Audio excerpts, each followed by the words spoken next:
নমস্কার বন্ধুরা, বাঙালি কুকিং এর সবাইকে স্বাগত। সবাই ভালো আছো? আমিও ভালো আছি। আজকে আমি একটা রেসিপি বানাচ্ছি, পকোড়া বানাচ্ছি। আর এই বর্ষার টাইমে মানে বৃষ্টির টাইমে বেশ ভালো লাগে পকোড়া খেতে। সব বেসন অনেক কিছু চিকেন পকোড়া হয়েছে। আজকে আমি মুগ ডালের পকোড়া বানাচ্ছি। আপনারা দেখুন প্রথম থেকে পুরো শেষ অবধি। দেখা শুরুতে একটা লাইক দিয়ে দিবেন, ভালো লাগলে সাবস্ক্রাইব করে পাশে থাকবেন।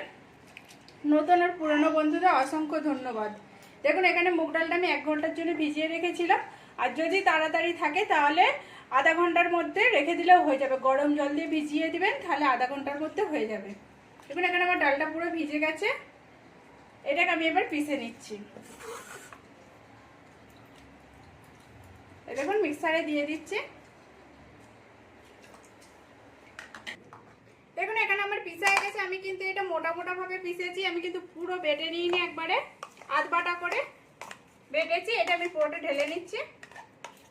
আর এখানে আমি ডালটা ঢেলে নিয়েছি। এবার এর মধ্যে আমি মশলা দিচ্ছি একটা একটা করে। এখানে 2টো কাঁচা লঙ্কা, 3টে কাঁচা লঙ্কাকে ছোট ছোট করে কুচিয়ে নিয়েছি, এটাও আমি দিয়ে দিলাম। 6-8টা রসুনকে কুচো করে নিয়েছি, সেটাও দিয়ে দিলাম। একটুখানি আদাকে গ্রেট করে নিয়েছি, এটা কুচিয়েও নিতে পারেন, গ্রেট করতেও পারেন, আমি গ্রেট করে নিয়েছি।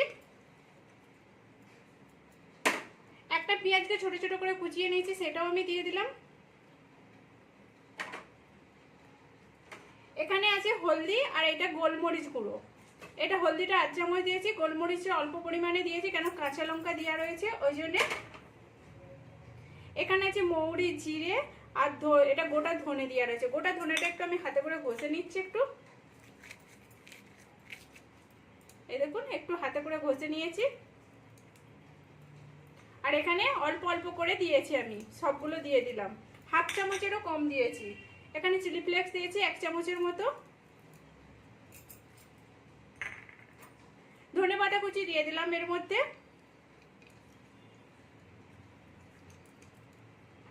এবার এখানে আমি জোয়ান দিয়ে দেবো।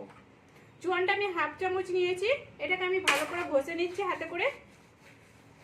এটা ঘষে নিলে আর ফ্লেভারটা খুব সুন্দর আসবে। এই দেখুন ঘষে আমি এর মধ্যে দিয়ে দিচ্ছি। স্বাদ অনুযায়ী আমি নুন দিয়ে দেবো, কেন ডাল আছে, পেঁয়াজ আছে, স্বাদ অনুযায়ী আমি নুন দিয়ে দিলাম। এবার এখানে আমি বেসন দেবো। বড় চামচের আমি 2 চামচ বেসন দিচ্ছি। আমার এখানে 1 কাপ ডাল ছিল, আমি বড় চামচের এটা 2 চামচ বেসন দিয়ে দিলাম। বেসনটা দিলে একটু কুরকুরে ভাবটা লাগবে। দিয়ে এটা আমি মাখিয়ে নিচ্ছি একসাথে। হালকা হাতেতে আমি মাখিয়ে নেব।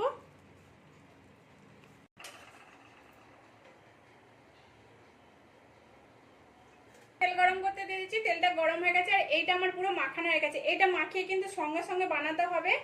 জোর 10 মিনিট অপেক্ষা করতে পারবে, কেন নাহলে হবে না। তাহলে পেঁয়াজের যে জলটা আছে সেটা কিন্তু সরে গেলে কিন্তু হবে না, তখন জল জলে টাইপের হয়ে যাবে, ভালো লাগবে না। এই দেখুন আমি ছোট ছোট করে এটাকে আমি গোল গোল করে পাকিয়ে নিচ্ছি। পাকিয়ে পুরোটা আমি দিয়ে দিচ্ছি। এগুলো গোল গোল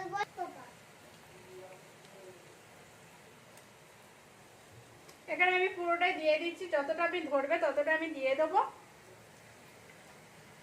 বাবু পাপা। এখন এখানে আমার পকোড়াগুলো পুরো ভালো করে বানানো হয়ে গেছে। এবার আমি এগুলো তুলে নিচ্ছি। দেখুন আওয়াজটাও কত সুন্দর আসছে। এটা ঠান্ডা হলে আরো সুন্দর আওয়াজও আসবে, উপরটা কড়কড়ে টাইপের হবে আর ভিতরটা বেশ নরম, বেশ ভালো লাগবে খেতে। এরকম করে আমি সবটাই তুলে নিচ্ছি। আর বাদ বাকি যেটা আছে আমি সেটাও বানিয়ে নেবো।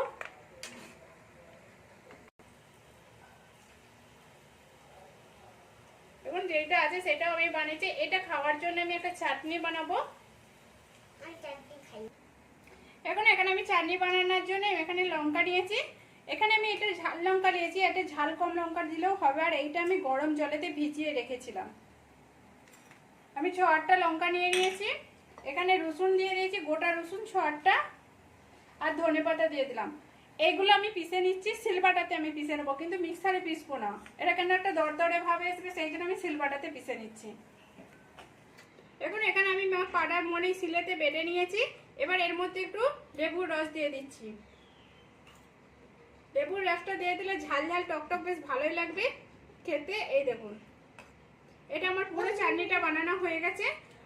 আর এখন এখানে আমার পকোড়াটা পুরো কমপ্লিট হয়ে গেছে। আর পকোড়াটা কিরকম আওয়াজ হচ্ছে এই দেখুন, আওয়াজটা কত সুন্দর করকরে মুচমুচে হয়েছে। আর ভিতরটাও আমি দেখাচ্ছি, এই দেখুন ভিতরটা কতটা নরম হয়েছে আর উপরটা কতটা শক্ত হয়েছে, কড়ক টাইপের পুরো হয়েছে। আর এটা খেতেও খুব সুন্দর লাগে। আর এই চাটনিটার সঙ্গে তো পুরো একবারে জমে যাবে পুরো। এই দেখুন, আপনারাও প্লিজ এরকম করে বাড়িতে বানিয়ে দেখুন, কেমন হয়েছে সেটাও কমেন্ট করে বলবেন। ভালো লাগলে একটা লাইক করবেন, শেয়ার করবেন আর সাবস্ক্রাইব করে পাশে থাকবেন। বর্ষার বাজারে তো মানে পুরো ভালোই জমে যাবে পুরো মুগ ডালের পকোড়া। আমি এই তো আমার শরীর খারাপ হয়েছিল ওজন্য আমরা বসিনি, তারপরে এখন বসেছি। ভালো হয়ে গেছে বলে এখন বসেছে।